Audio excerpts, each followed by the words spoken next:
परिवार वाले कहते लड़की को पढ़ाने से क्या फायदा, लेकिन सावित्रीबाई ने हार नहीं मानी। वे पहली प्रोफेशनली ट्रेंड महिला हेडमिस्ट्रेस बनी। साथियों नमस्कार, रियल न्यूज चैनल में आपका हार्दिक स्वागत है। आज 10 मार्च का दिन हमारे इतिहास की एक ऐसी शख्सियत को याद करने का दिन है जिन्होंने अंधकार को चुनौती देकर समाज में शिक्षा की पहली किरण बिखेरी। माता सावित्रीबाई फुले भारत की पहली महिला शिक्षिका, सामाजिक क्रांति की जननी और पिछड़े दलित महिलाओं की आवाज। 1897 में इसी दिन पुणे में प्लेग की चपेट में वे हमसे विदा हुई, लेकिन उनकी ज्योति आज भी जल रही है। आज के इस विशेष वीडियो में हम उन्हें हृदय की गहराइयों से श्रद्धांजलि अर्पित करेंगे। न सिर्फ उनके जीवन संघर्ष का वर्णन करेंगे, बल्कि उनके जीवन साथी राष्ट्रपिता ज्योतिबा फुले के साथ उनके संयुक्त संघर्ष को, उनकी दोस्त और सहयोगी माता फातिमा शेख की बहादुरी को और उनके भाई उस्मान शेख की निस्वार्थ मदद को भी उजागर करेंगे। ये चारों एक दूसरे के कंधों पर खड़े होकर 19वीं सदी के भारत में जाति, लिंग और अंधविश्वास की दीवारें तोड़ रहे थे। क्या आप जानते हैं कि जब पूरे देश में लड़कियां किताबें छूने का सपना भी नहीं देख पाती थीं, उस समय माता सावित्रीबाई ने पुणे की गलियों में साड़ी बदल बदल कर स्कूल जाना शुरू किया था। ये कहानी सिर्फ इतिहास नहीं, एक सच्ची प्रेरणा है। चलिए शुरू करते हैं इस यात्रा को। सावित्रीबाई के जन्म से लेकर उनकी अमर विरासत तक। अगर ये वीडियो आपको छू जाए तो लाइक, शेयर और सब्सक्राइब जरूर करें। जय भीम, जय भारत। दोस्तों, कल्पना कीजिए 3 जनवरी 1831 बॉम्बे प्रेसिडेंसी के सातारा जिले के एक गांव नायगांव को खंडोजी, नेवसे पाटिल और लक्ष्मी के घर 4 बहनों में सबसे छोटी एक माली परिवार की बेटी का जन्म हुआ, जिसका नाम रखा उन्होंने सावित्री। उस दौर में माली जैसे शूद्र समुदाय की लड़कियां शिक्षा का नाम भी नहीं सुनती थीं। सावित्रीबाई का बचपन खेतों में बीता, जहां वे पिता के साथ काम करती, लेकिन सपनों में कुछ और था। 9 साल की उम्र में मात्र 13 साल के ज्योतिबा फुले से उनका विवाह हो गया। ज्योतिबा, जो बाद में राष्ट्रपिता कहलाए, एक माली परिवार से ही थे, लेकिन उनके मन में समाज सुधार की चिंगारी पहले से सुलग रही थी। विवाह के समय सावित्रीबाई अनपढ़ थीं, लेकिन ज्योतिबा ने उन्हें पढ़ाना शुरू कर दिया। घर के खेतों में काम करते हुए ज्योतिबा और उनकी मेंटर सगुणाबाई क्षीरसागर ने सावित्रीबाई को प्राइमरी शिक्षा दी।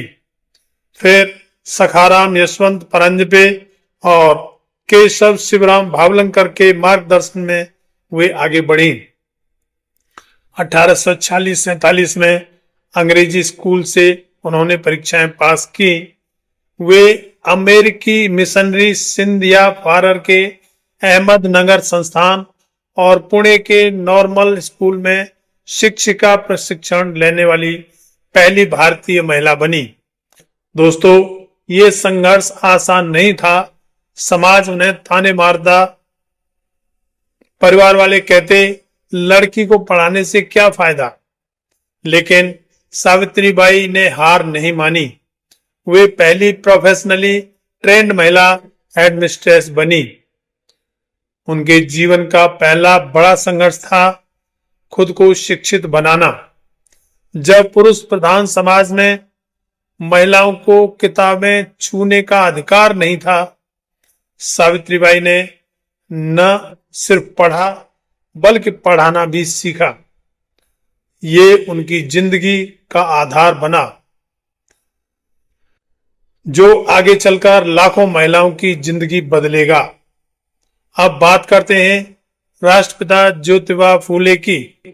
सावित्रीबाई के जीवन साथी जो उनके संघर्ष के सबसे मजबूत सहारे बने।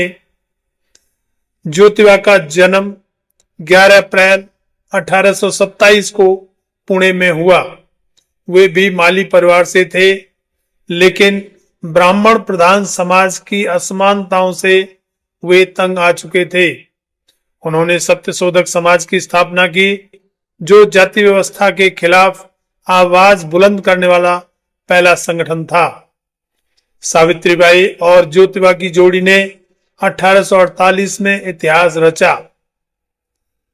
पुणे के भिड़ेवाड़ा में भारत का पहला लड़कियों का स्कूल खोला। शुरुआत में स्कूल में सिर्फ 9 छात्राएं ही थीं, जो जल्दी ही उनकी संख्या 25 हो गई। पाठ्यक्रम में गणित, विज्ञान, सामाजिक अध्ययन की पढ़ाई शुरू की, लेकिन विरोध अकल्पनीय, जिसकी कोई कल्पना नहीं की जा सकती।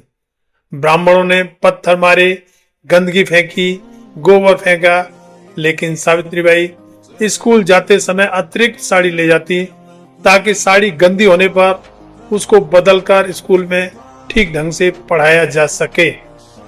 1849 में ब्राह्मणों के दबाव में ज्योतिबा राव के पिता ने उन्हें पहले तो काफी समझाने की कोशिश की, मगर ज्योतिबा के द्वारा नहीं मानने पर उन्हें अपने घर से निकाल दिया और मनुस्मृति का हवाला देकर कहा कि लड़कियों को पढ़ाना पाप है। लेकिन ज्योतिबा ने हार नहीं मानी।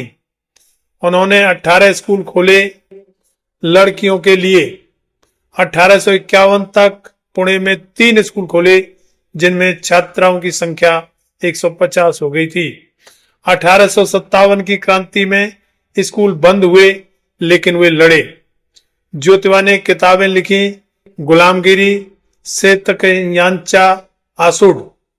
सावित्रीबाई उनके साथ कंधे से कंधा मिलाकर चली। वे विधवा पुनर्विवाह के पक्ष में थे और बाल विवाह के खिलाफ। एक बार सावित्रीबाई ने निचली जाति के प्रेमी लड़के को लिंचिंग से बचाया, ब्रिटिश कानून का हवाला देकर।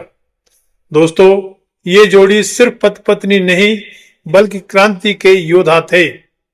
ज्योतिबा ने कहा था, सावित्री मेरी आधी आत्मा है। अब आती हैं माता फातिमा शेख, सावित्रीबाई की बहन जैसी दोस्त, जो भारत की पहली मुस्लिम महिला शिक्षिका बनी। जन्म 9 जनवरी 1831 पुणे के गंजपेट में। फातिमा उस्मान शेख की बहन थी। जब ज्योतिबा राव उनके भाई उस्मान शेख के दोस्त बने, तो फातिमा को पढ़ाने का मौका मिला। उन्होंने सावित्रीबाई के साथ नॉर्मल स्कूल से ग्रेजुएट किया। सिंधिया फारर से ट्रेनिंग ली। 1848 में जब भिड़ेवाड़ा से स्कूल हटाना पड़ा, तो फातिमा और सावित्रीबाई ने उस्मान के घर में इंडिजिनस लाइब्रेरी खोली। फातिमा ने मुस्लिम लड़कियों को भी पढ़ाया। जब समाज कहता था कि महिलाएं घर से बाहर ना निकलें, 1851 में थॉमस एस्किन पेरी की मदद से उन्होंने 2 नेटिव फीमेल स्कूल खोले। पाठ्यक्रम में इतिहास, भूगोल, अंकगणित, सामाजिक मुद्दों की बात पढ़ाई जाती, मगर समाज के तथाकथित ठेकेदारों के विरोध की वजह से उन्हें भयानक संघर्ष करना पड़ा। ज्योतिबा राव के परिवार ने फूले दंपति को निकाला, तो शेख परिवार ने उनके लिए अपना घर खोल दिया। माता फातिमा को समाज के खूब ताने मिले कि मुस्लिम होकर हिंदू लड़कियों को पढ़ा रही हो, लेकिन वे घर घर जाकर अभिभावकों को मनाती, बच्चों को स्कूल बुलाती और उनकी बच्चियों को स्कूल में पढ़ाती। 1856 तक वे फूले के साथ रहीं। माता फातिमा को बाद में महाराष्ट्र की उर्दू किताबों में शामिल किया गया। 2022 में गूगल डूडल पर उनका फोटो लगाया गया। 2023 में आंध्र प्रदेश में उनकी स्टैच्यू लगाई गई। शाहीन बाग आंदोलन में उनके नाम पर लाइब्रेरी खोली गई। माता फातिमा ने साबित किया कि शिक्षा का कोई धर्म नहीं होता। फातिमा की ये बहादुरी उसके भाई उस्मान शेख के बिन अधूरी रहती है।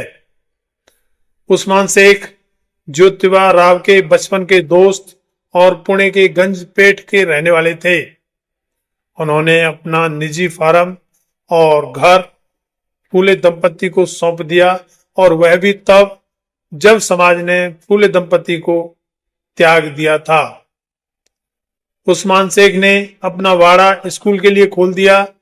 उस्मान का योगदान निस्वार्थ था। वे खुले विचारों के थे, महिलाओं की शिक्षा के पक्षधर थे। 1849 में शूद्रों के लिए पहला स्कूल उनके घर में ही खुला था। समाज का विरोध झेला, लेकिन डटे रहे। उस्मान ने साबित किया कि दोस्ती जाति पंथ से ऊपर होती है। उनकी भूमिका भले छोटी लगे, लेकिन बिना उनके सहारे क्रांति रुक जाती या अधूरी रह जाती।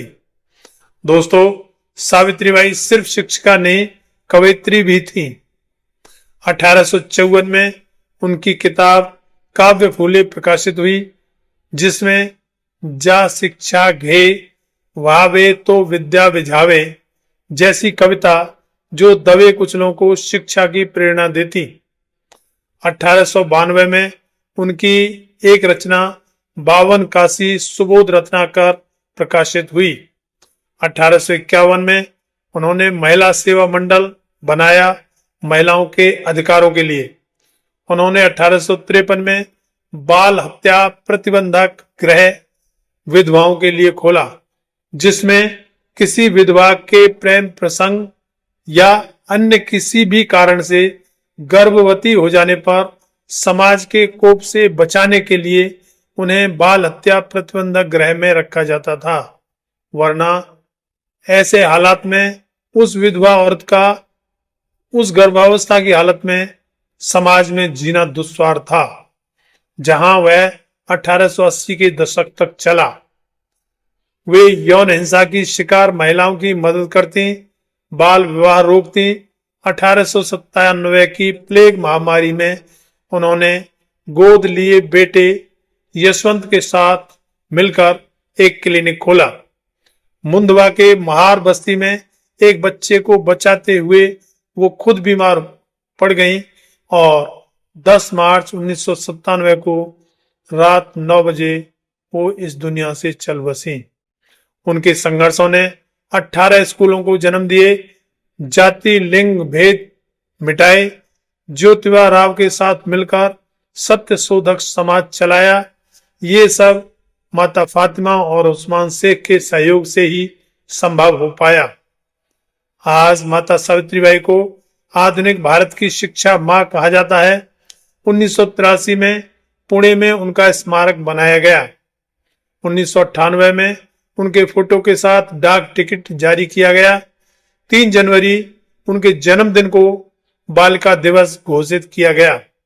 2015 में पुणे यूनिवर्सिटी का नाम उनके नाम पर माता सावित्रीबाई विश्वविद्यालय पुणे रखा गया। 2017 में गूगल डूडल पर उनका फोटो लगाया गया और 2025 में हिंदी बायोपिक फूले रिलीज की गई। मां फातिमा की तरह उनकी विरासत भी महिलाओं को मजबूत बनाती है, यानी कि प्रेरणा देती है। माता सावित्रीबाई, ज्योतिबा, फातिमा और उस्मान शेख, आपकी ज्योति आज भी जल रही है और हृदय की गहराइयों से श्रद्धांजलि। अगर यह संघर्ष आपको प्रेरित करे तो कमेंट में बताएं, सब्सक्राइब करें और अगले वीडियो में फिर मिलते हैं। जय माता सावित्रीबाई फुले, जय भीम, जय भारत।